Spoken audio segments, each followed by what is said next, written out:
Pagi, salam sejahtera untuk kita semua.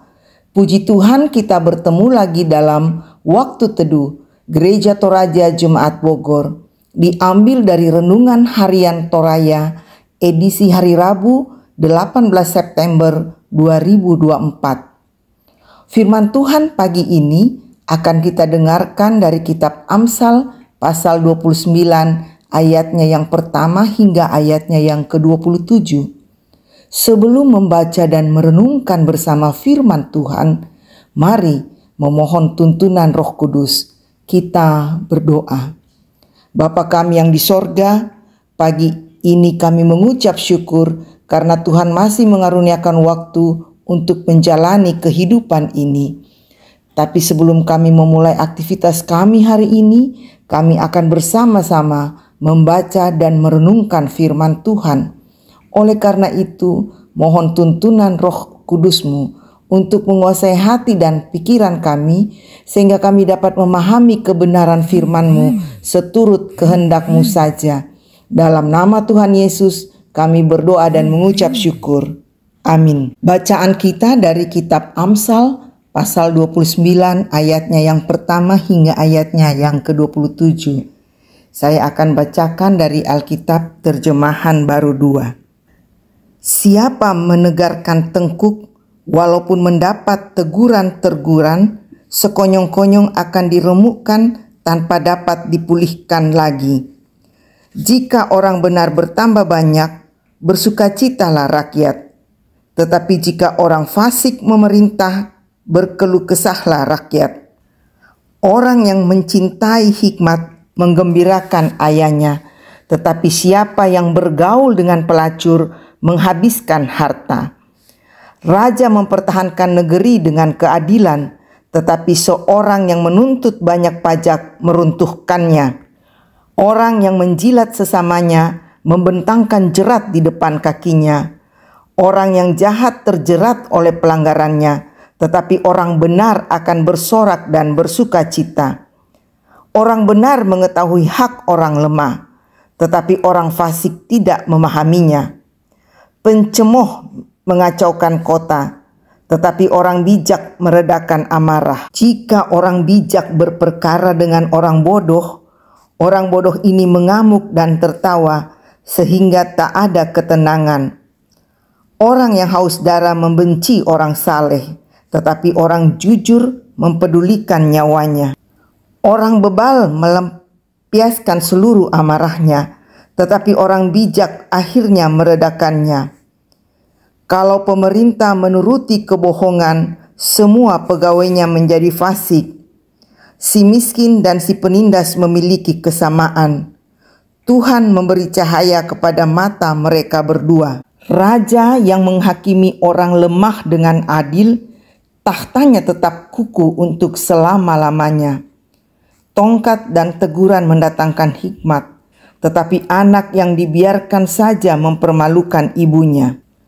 Jika orang fasik bertambahlah pula pelanggaran, tetapi orang benar akan melihat kejatuhan mereka. Didiklah anakmu, maka ia akan memberikan ketentraman kepadamu dan mendatangkan sukacita kepadamu. Bila tidak ada wahyu, menjadi liarlah rakyat. Berbahagialah orang yang berpegang pada hukum. Dengan kata-kata saja seorang hamba tidak dapat diajar, sebab walaupun ia mengerti, ia tidak mengindahkannya. Kau lihat orang yang cepat berkata-kata, lebih banyak harapan bagi orang bebal daripada bagi orang itu. Siapa memanjakan hambanya sejak muda, akhirnya menjadikan dia keras kepala. Pemarah menimbulkan pertengkaran, dan orang yang lekas gusar banyak pelanggarannya. Keangkuhan merendahkan orang, tetapi orang yang rendah hati menerima pujian. Siapa menerima bagian dari pencuri membenci dirinya. Ia telah mendengar kutuk untuk bersaksi, tetapi tidak memberi keterangan. Takut kepada orang mendatangkan jerat, tetapi siapa percaya kepada Tuhan dilindungi. Banyak orang mencari muka pada pengusaha, tetapi dari Tuhan orang menerima keadilan. Orang bodoh menjijikkan bagi orang benar. Orang yang jujur jalannya menjijikkan bagi orang fasik. Amin. Judul renungan kita pagi ini, memimpin dengan hikmat dan kebijaksanaan. Manglopian situru kakinaan sia kamaluangan bakteng. Pemerintah merupakan faktor penting bagi masyarakat. Pemerintah yang adil akan mendatangkan damai sejahtera. Demikian sebaliknya, pemerintah yang korup akan mendatangkan kekacauan dalam kota. Amsal ini berisi pengajaran tentang cara menata kehidupan masyarakat. Hukum yang dijalankan orang jujur akan menghasilkan sukacita, keamanan, dan ketertiban pun ditegakkan. Namun, pemerintah yang merendahkan hukum mendatangkan kekacauan. Pemerintah seharusnya bertindak berdasarkan kebenaran dan menjauhi kebohongan. Hukum yang didasarkan pada kebenaran Tuhan diberitakan dan ditaati akan mewujudkan damai sejahtera. Ia yang taat pada Tuhan akan diberkati dalam kepemimpinannya. Amsal ini juga mengajarkan pentingnya seseorang belajar mengendalikan emosi dan perkataan. Setiap orang harus belajar menerima teguran agar semakin berhikmat dalam mengambil sikap. Tidak semua orang adalah pemerintah, tetapi kita adalah pemimpin diri sendiri. Kita dapat melatih kepemimpinan mulai dari hidup kita. Tidak menutup kemungkinan keteladanan memimpin diri sendiri dapat membawa pengaruh bagi orang lain. Keberhasilan seorang pemimpin tampak dari sejauh mana ia memberi pengaruh baik bagi orang yang dipimpinnya. Pemimpin yang baik memimpin berdasarkan hukum yang benar dan selalu terbuka menerima masukan dan teguran dari orang lain, sehingga dapat memperbaiki hal-hal yang masih perlu dalam kepemimpinannya. Teguran yang paling berhikmat adalah dari Tuhan. Siapa yang memimpin dengan mengandalkan hikmat Tuhan, maka kepemimpinannya pasti diberkati Tuhan. Amin. Mari kita berdoa.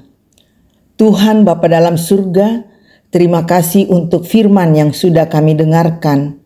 Berkati pemerintah kami ya Tuhan, anugerahkan hikmat yang daripadamu dalam menjalankan tugas pemerintahannya, sehingga bangsa ini boleh selalu diliputi damai sejahtera-Mu. Kami berdoa untuk berbagai pergumulan hidup yang dihadapi oleh jemaat Tuhan, apakah itu masalah kesehatan, pekerjaan, finansial, rumah tangga, atau apapun juga. Tuhan berikan kekuatan dan jalan keluar untuk setiap pergumulan jemaat-Mu. Dan biarlah melalui berbagai pergumulan tersebut, hubungan dengan Tuhan makin intim dan kami tidak mencari kekuatan dan perlindungan lain selain kepada Tuhan.